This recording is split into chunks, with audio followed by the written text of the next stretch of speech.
Bon, je voudrais d'abord qu'il me soit permis de transmettre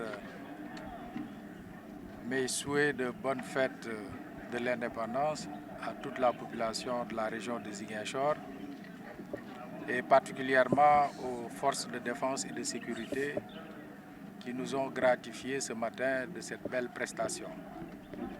Cette année, comme nous le savons, cette fête nationale est frappée du sceau de la sobriété après l'accession à la magistrature suprême de son Excellence, Monsieur le Président de la République, Bassirou Diomaye Diakhar Faye, à qui nous réitérons toutes nos félicitations et nos souhaits de réussite à la tête de ce pays.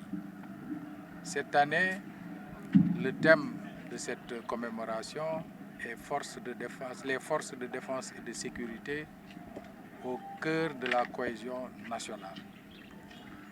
Hier, à l'occasion de son adresse à la nation, Monsieur le chef de l'État a marqué sa volonté de faire en sorte que cet ingrédient précieux dont nous disposons soit considérablement renforcé, parce que nous savons tous que c'est dans la cohésion sociale, dans la paix, dans la stabilité qu'on peut asseoir le développement d'un pays. Et le discours qu'il a prononcé hier ouvre une ère nouvelle d'espoir et de progrès. Et c'est le lieu pour moi d'inviter toute la population de la région de Ziguinchor à s'approprier le contenu de ce message. L'invite surtout qu'il a fait à l'endroit de toutes les filles et de tous les fils de la nation pour qu'on se remette au travail. Parce que il est clair que nous tous, nous devons nous ceindre les reins pour réaliser l'aspiration de développement de notre pays. Le thème, vous le savez, est extrêmement d'actualité parce que nous sortons de quelques mois marqués par des soubresauts qui ont engendré des violences et malheureusement des pertes en vies humaines, et c'est l'occasion pour nous de nous incliner pieusement devant la mémoire des disparus et dire que le souvenir de leur sacrifice ne doit pas être vain.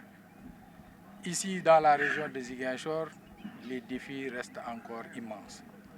Il s'agira, dans le cadre de cette nouvelle ère, de parachever particulièrement le processus de paix qui, comme nous le savons, a franchi des pas significatifs avec bien entendu l'accord historique de Mongone, suivi par une cérémonie d'incinération des armes. Et ce processus doit s'amplifier et toucher toutes les factions. Et le gouvernement s'y attellera. Également comme défi dans cette région, bien entendu, une fois que cette paix, ingrédient indispensable, sera au rendez-vous, il s'agira de développer davantage certaines localités à travers la réalisation d'infrastructures de mobilité, notamment dans la partie nord du département de Bignona. Et je voudrais saisir cette opportunité pour annoncer que dans les prochaines semaines, nous tiendrons un CRD spécial consacré aux réalisations d'infrastructures structurantes, l'occasion pour nous de mettre en lumière ce que l'État a déjà fait et parmi lesquels nous pouvons compter la boucle des Kalounaï, la boucle du Blouf et les ponts de Baïla, les ponts de Djibidjon. Bien entendu, l'occasion sera également saisie pour recueillir les attentes des populations, particulièrement des élus, en termes de pistes nouvelles à faire, en termes de routes à réhabiliter. Et Dieu sait que dans la région, bien entendu, les besoins sont immenses. Je n'oublie pas, dans le cadre de ces infrastructures de mobilité, le second pont de Ziguinchor. Également, il est important, et d'ailleurs le président de la République l'a dit hier, il faut que tout le potentiel agricole du Sénégal et particulièrement de la région de Ziguinchor soit valorisé. Et dans ce sens, nous avons déjà entamé un travail avec les services du ministère en charge de l'agriculture pour que les zones jadis utilisées comme terres de culture du chanvre indien puissent être valorisées à travers des cultures de substitution et offrir ainsi aux jeunes des opportunités d'emploi décents.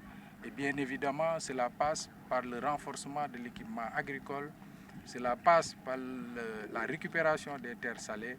Et je pense qu'ensemble, nous allons œuvrer pour que cet objectif soit atteint.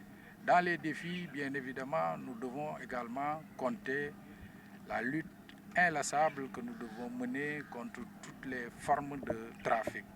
Bien évidemment, il y a le trafic de drogue et de ce point de vue, je voudrais saisir l'occasion pour féliciter les forces de défense et de sécurité, toutes composantes confondues, pour le travail extrêmement important et les progrès obtenus.